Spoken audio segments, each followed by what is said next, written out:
Hello friends, स्वागत है आपका ब्राइट फ्यूचर क्लासेस में। पिछली क्लास उस क्लास में जब हम आपको शब्द रचना पढ़ा रहे थे, उसमें हमने एक बताया था प्रयोग के आधार पर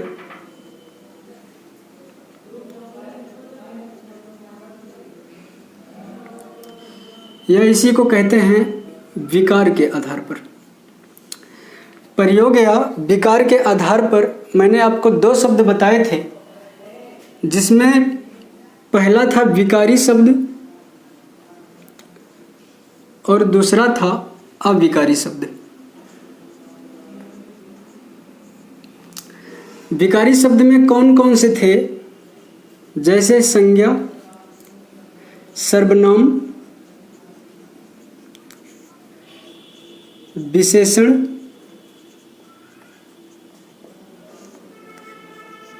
क्रिया, और विशेषण में ही क्रिया विशेषण आ जाता है। अविकारी में बताया था ये दो होते हैं, एक होता है अव्यय और दूसरा होता है निपात। तो विकारी शब्द वे शब्द होते हैं जो अपने वचन, लिंग और काल के अनुसार बदल जाते हैं या उनमें विकार आ जाता है। और अविकारी शब्द वे शब्द होते हैं जिन पे लिंग, वचन या काल का कोई इफेक्ट नहीं पड़ता, कोई प्रभाव नहीं पड़ता। तो आज का टॉपिक जो हम पढ़ेंगे वो पढ़ेंगे संज्ञा। संज्ञा खत्म करने के बाद हम लोग सर्वनाम पढ़ेंगे, फिर विशेषण, फिर क्रिया, और तब आएंगे अव्यय और निपात पे। इसके बाद हम आपको बताएंगे तत्सम, तद्भव, अलंकार, रस, छंद, इन सब चीज़ों के बारे में। तो चलिए शुरू करते हैं। संज्ञा क्या है? संज्ञा और क्या है इसका कॉन्सेप्ट?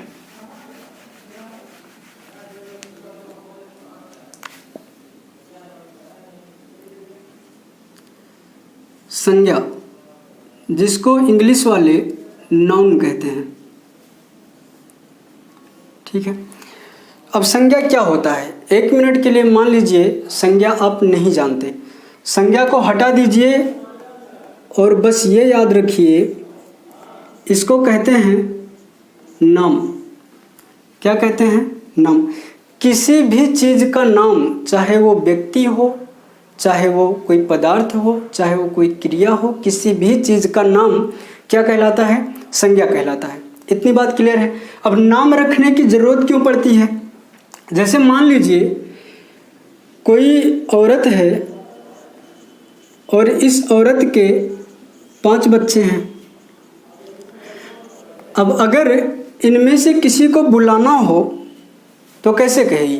क्या कहेगी? पहला वाला इधर आ, दूसरा वाला इधर आ, तीसरा वाला इधर आ।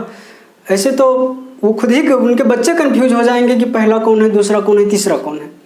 तो नाम रखने की ज़रूरत इस वजह से पड़ती है कि ताकि हम सबका अलग अलग पहचान कर सके, कौन सी चीज़ है, कैसे है, क्या है।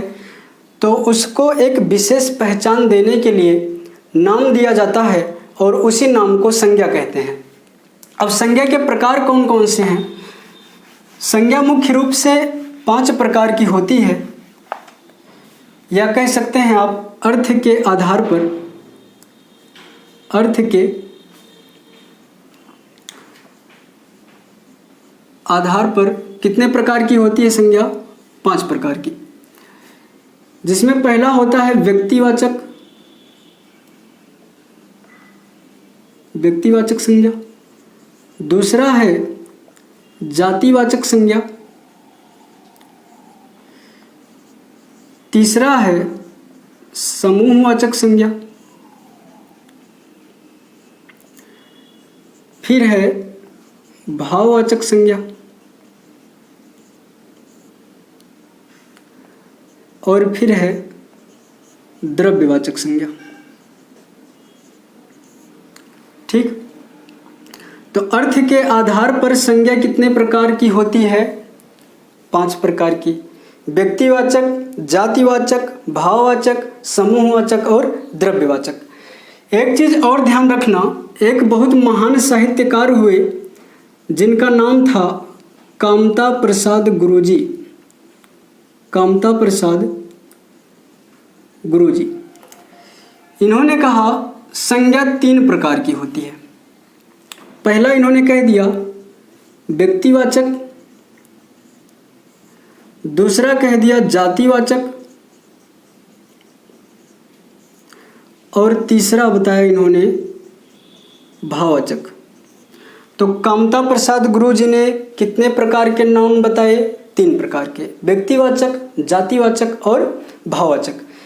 इसमें इन्होंने क्या किया कि जो द्रव्यवाचक संज्ञा है, द्रव्यवाचक संज्ञा को इन्होंने भाववाचक में रख दिया और समूहवाचक संज्ञा को इन्होंने जातिवाचक संज्ञा में रख दिया।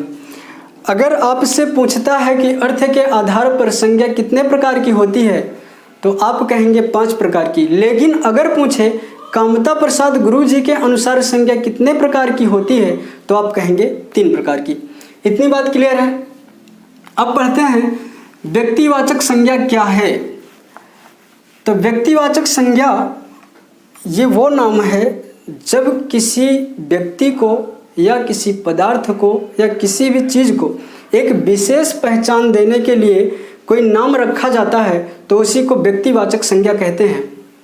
जैसे मान लीजिए कि आपके मोहल्ले में तमाम बच्चे हों, उनमें से किसी का नाम रख दिया राधा। लड़कियां तो तमाम हैं, अगर हम कहें लड़की, अगर हम कहें लड़की तो लड़की क्या है?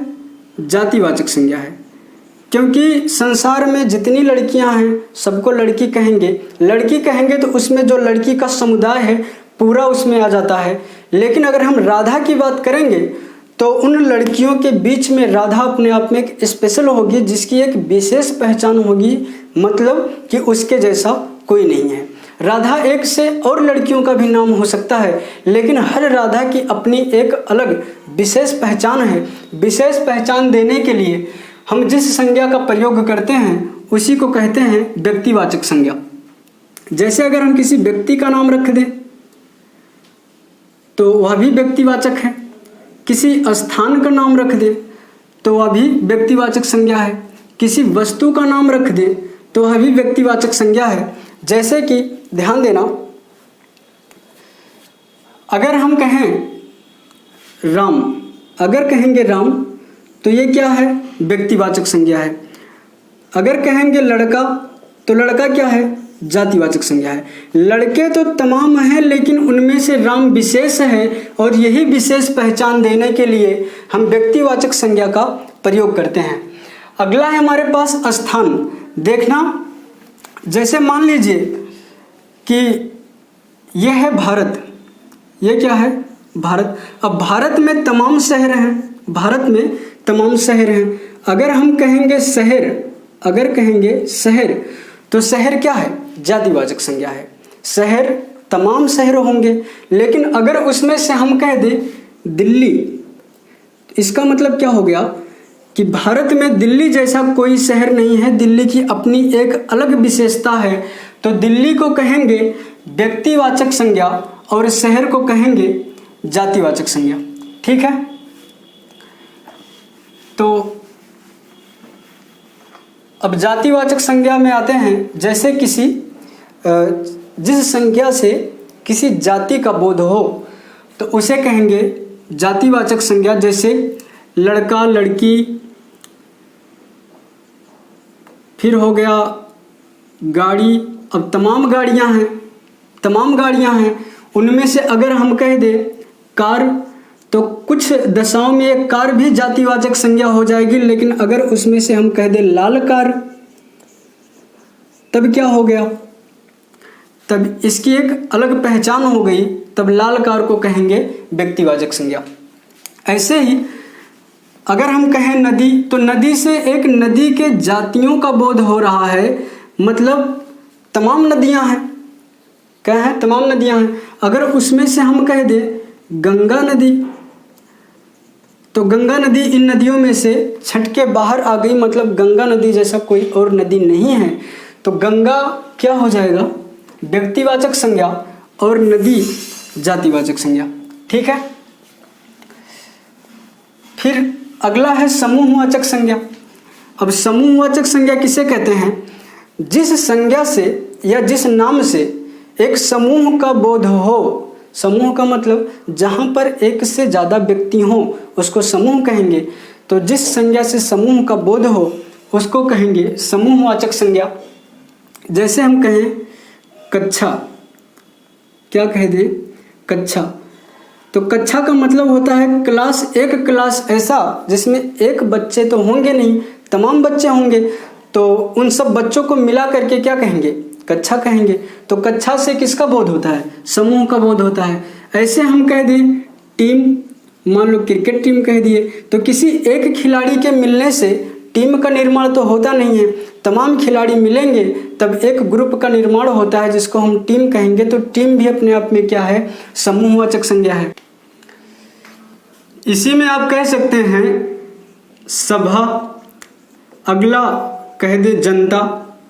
तो सभा से अगर आप कहते हैं सभा तो एक भावना आती है कि सभा जो है किसी एक आदमी के बैठ जाने से तो सभा हो नहीं जाती, खाली एक आदमी को तो हम जनता कह नहीं देंगे। तो ये सब क्या हो जाएगा, समूहवाचक। ऐसे ही जब हमारे पास सैनिक बहुत ज़्यादा हो जाते हैं तो उन सैनिकों के समूह को कहते हैं सेना।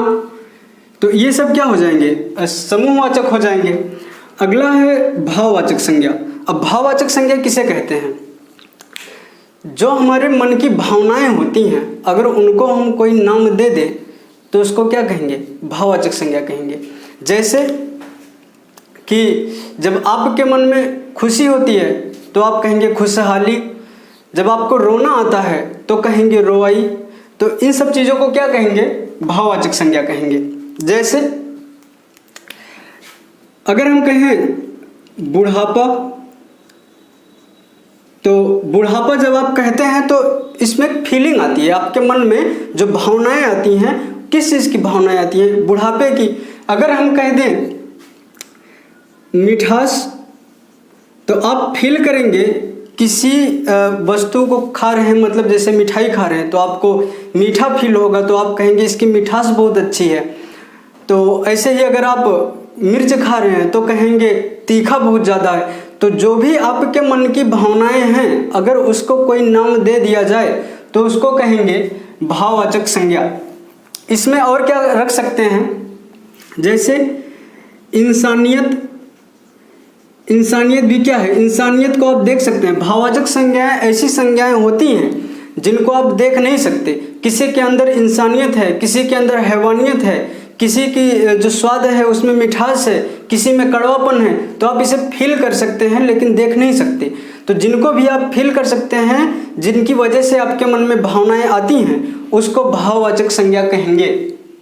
अगला है द्रव्यवाचक संज्ञा। द्रव्यवाचक संज्ञा जिन वस्तुओं का माप तौल किया जा सके, जिन वस्तुओं का माप तौल किया जा सके उनको द्रव्यवाचक संज्ञा कहते हैं। या आप दूसरे शब्दों में कह सकते हैं जिन शब्दों से किसी पदार्थ का या किसी धातु का बोध हो उसको आप द्रव्यवाचक संज्ञा कहेंगे। जैसे अगर हम कहें दूध, दूध को आप माप सकते हैं, 1 लीटर, 2 लीटर, 5 लीटर, 10 लीटर। सोना धातु का बोध होता है। अगर ऐसे हम कह दें गेहूँ, तो ये सब क्या है, एक या तो कोई पदार्थ है या कोई वस्तु है, कोई धातु है, तो इन सबको क्या कहेंगे, द्रव्यवाचक संज्ञा कहेंगे। क्लियर है। और अब देखना कि हमने क्या क्या बताया, व्यक्तिवाचक, जातिवाचक, समूहवाचक, भाववाचक और द्रव्यवाचक। व्यक्तिवाचक में आप उन्हीं संज्ञाओं को रखेंगे जैसे किसी व्यक्ति का नाम, किसी स्थान का नाम, जिनमें कोई एक विशेषता होती है, अद्वितीय विशेषता होती है, उसके जैसा कोई ना हो, उसे कहेंगे व्यक्तिवाचक संज्ञा। दूसरा होता है जातिवाचक संज्ञा, जिनसे जो है एक बहुत बड़ी कम्युनिटी का बोध हो। जैसे कि लड़की, तो लाखों करोड़ों लड़कियां हैं पूरी दुनिया में, लड़के लाखों करोड़ों हैं। ऐसे ही अगर आप कह दें मोबाइल, तो लाखों करोड़ों मोबाइल है, कार लाखों करोड़ों हैं। तो ये सब क्या हो जाएंगे, जातिवाचक, जो एक जाति विशेष से संबंध रखते हों, जिनके लक्षण आपस में मिलते हों, बहुत बड़ी संख्या में हों और उनके लक्षण आपस में मिलते हों, तो उनको कहेंगे जातिवाचक संज्ञा। अगला है समूहवाचक संज्ञा। तो समूहवाचक संज्ञा क्या बताया मैंने कि जिन संज्ञाओं से या जिन नामों से किसी समूह का बोध होता हो, एक से ज़्यादा व्यक्ति हों वहाँ पे या एक से ज़्यादा चीज़ें हों वहाँ पे, तो उसे कहेंगे समूहवाचक संज्ञा। अगला है भाववाचक संज्ञा। भाववाचक संज्ञा में मैंने बताया कि जो आपके मन की भावनाएं होती हैं उनको भाववाचक संज्ञा कहते हैं। द्रव्यवाचक संज्ञा वो संज्ञा होती है जिसका नापतोल किया जा सके, उसको द्रव्यवाचक संज्ञा कहेंगे। अब कन्फ्यूजन क्या होता है यहाँ पे, कभी कभी क्या होता है कि व्यक्तिवाचक संज्ञा का प्रयोग जातिवाचक के तरीके होता है, लेकिन आप समझ नहीं पाते कि यह जातिवाचक है कि व्यक्तिवाचक है। जैसे एक एग्जाम्पल देखना, एग्जाम्पल में हमने लिख दिया भारत में बहुत जयचंद पड़े हैं। भारत में बहुत जयचंद पड़े हैं। अब आप क्या कहोगे, ये जो जयचंद है यह किसी व्यक्ति विशेष का नाम है। अगर किसी व्यक्ति विशेष का नाम है तो आप समझेंगे कि यह व्यक्तिवाचक संज्ञा है, लेकिन मैंने शुरू में ही बता दिया कि इन संज्ञाओं को जो हमने डिवाइड किया है वो अर्थ के आधार पे किया है। तो आप जब किसी संज्ञा को पहचानने जाएं, ये डिसाइड करें कि वह व्यक्तिवाचक है, जातिवाचक, समूहवाचक, द्रव्यवाचक है, तो आप उसके अर्थ के आधार पे पहचानिएगा। जब आप यहाँ पे अर्थ निकालेंगे तो यह किसी व्यक्ति विशेष से संबंध नहीं रखता, यह एक प्रकार का जातिवाचक संज्ञा हो जाता है। क्योंकि आपने इतिहास में सुना होगा कि जयचंद एक ऐसा राजा हुआ था जो पृथ्वी राज के साथ धोखा करके उनको मरवा देता है मोहम्मद गोरी के हाथों। तो उन्हीं को टैग करते हुए कहा जा रहा है कि जिस तरीके से जयचंद ने पृथ्वी राज को धोखा दिया था, उसी तरह के जयचंद आज भी भारत में बहुत सारे पड़े हैं। तो जयचंद, जो ये जयचंद का लक्षण है बहुत सारे व्यक्तियों में है, तो जब लक्षण की बात की जाए तो वह संज्ञा जो है जातिवाचक संज्ञा हो जाती है। ठीक है, तो जयचंद यहाँ पे क्या हो जाएगा, व्यक्तिवाचक ना होकर के जातिवाचक हो जाएगा। फिर अगला क्या है, कभी कभी ये जो जातिवाचक संज्ञा है इसका व्यक्तिवाचक के तरीके प्रयोग होता है, लेकिन फिर भी आप नहीं समझ पाते कि यह व्यक्तिवाचक है या जातिवाचक है। जैसे एक एग्जाम्पल के तौर पे देखें,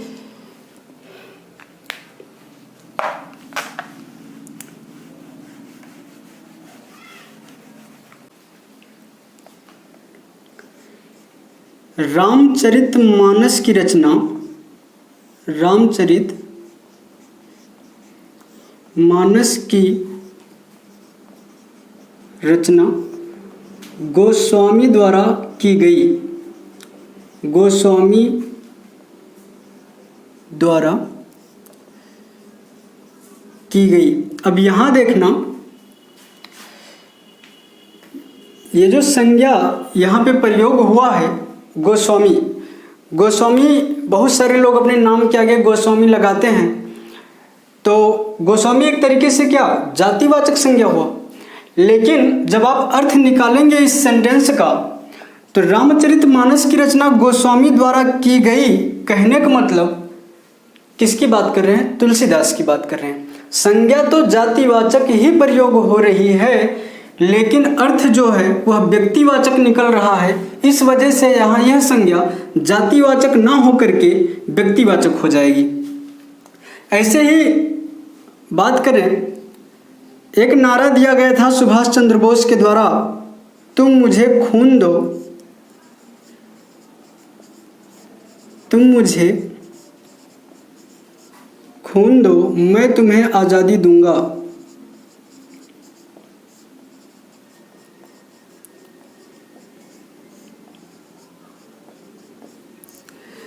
फिर कह दें यह नारा जो है नेताजी द्वारा दिया गया, नेताजी द्वारा दिया गया।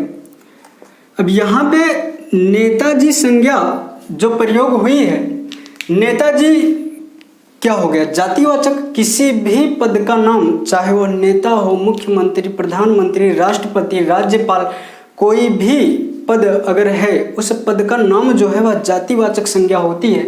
तो यहाँ पे जब बात खाली नेताजी की जा रही है, तो नेताजी है तो जातिवाचक संज्ञा, लेकिन जब आप अर्थ निकालेंगे तो यह नारा किसने दिया था? सुभाष चंद्र बोस जी ने दिया था। इस वजह से यह नेताजी जातिवाचक होते हुए भी व्यक्तिवाचक हो जाएगा। क्लियर है? अब चलिए थोड़ा आगे बढ़ते हैं, बात करेंगे भाववाचक संज्ञा की। और भाववाचक संज्ञा का निर्माण कई तरीके से होता है। जैसे सर्वनाम से भाववाचक संज्ञा बना दी जाती है, क्रिया से भाववाचक संज्ञा बना दी जाती है, विशेषण से भी भाववाचक संज्ञा का निर्माण हो जाता है। तो देखते हैं कैसे होता है।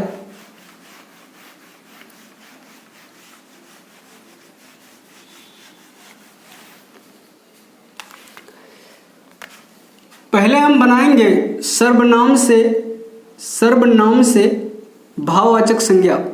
सर्वनाम से भाववाचक संज्ञा। जैसे अगर हम कहें अपना, अपना क्या है? सर्वनाम है। अपना से बन जाता है अपनापन। अपना से क्या बन गया? अपनापन। ऐसे हम कहें पराया, तो अपना पराया ये सब क्या है? सर्वनाम है। अब पराया से बन जाएगा परायापन। ऐसे हम कहें सर्व, अब सर्व से भाववाचक संज्ञा क्या बनेगा? सर्वत्र हो जाएगा। सर्वत्र कहो या सर्वस्व कहो। एक होता है मम, मम से बनाओगे तो ममत्व हो जाएगा। ठीक है, तो ये सब क्या है? सर्वनाम है। और सर्वनाम से जो संज्ञा बन रही है उसको कहेंगे भाववाचक संज्ञा। ठीक है, अब देखिएगा दूसरा है विशेषण से बनाते हैं भाववाचक संज्ञा। विशेषण से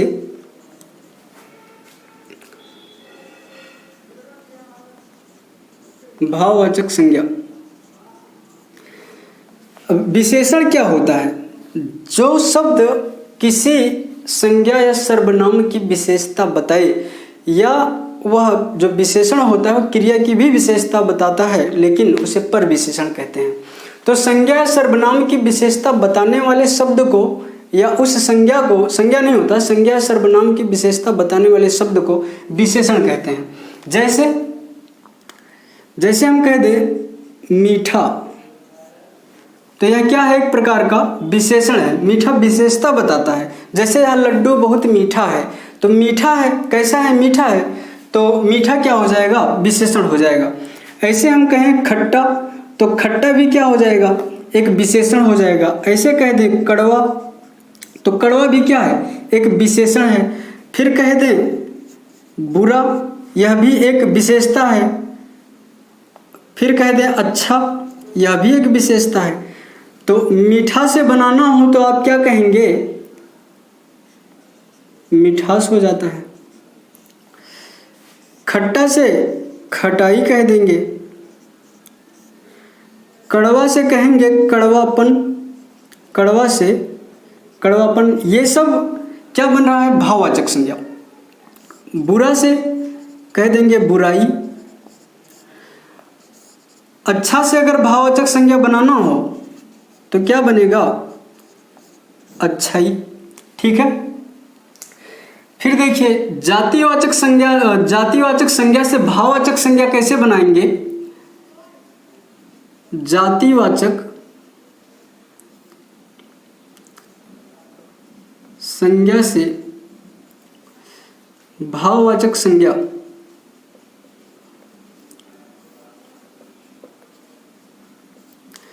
अब जातिवाचक का मतलब जैसे मैंने शुरुआत में ही बताया, एक बहुत बड़ी कम्युनिटी जिसके लक्षण आपस में समान हो उनको कहेंगे जातिवाचक संज्ञा। तो जैसे कह दीजिए इंसान, इंसान की एक क्या होती है? जाति होती है, प्रजाति होती है। तो इंसान से क्या बन जाएगा? इंसानियत। ऐसे ही हम कहें हैवान, हैवान से बन जाएगा हैवानियत। ठीक है, ऐसे ही हम कहें जातिवाचक संज्ञा और ले लीजिए, जैसे कहें लड़का, लड़का, इससे बन जाएगा लड़कपन। ठीक है, तो ऐसे ही जातिवाचक संज्ञाओं से भाववाचक संज्ञा का निर्माण होता है। फिर चौथा टाइप कैसे बनाएंगे, अब बनाना है हमें क्रिया से भाववाचक संज्ञा। क्रिया से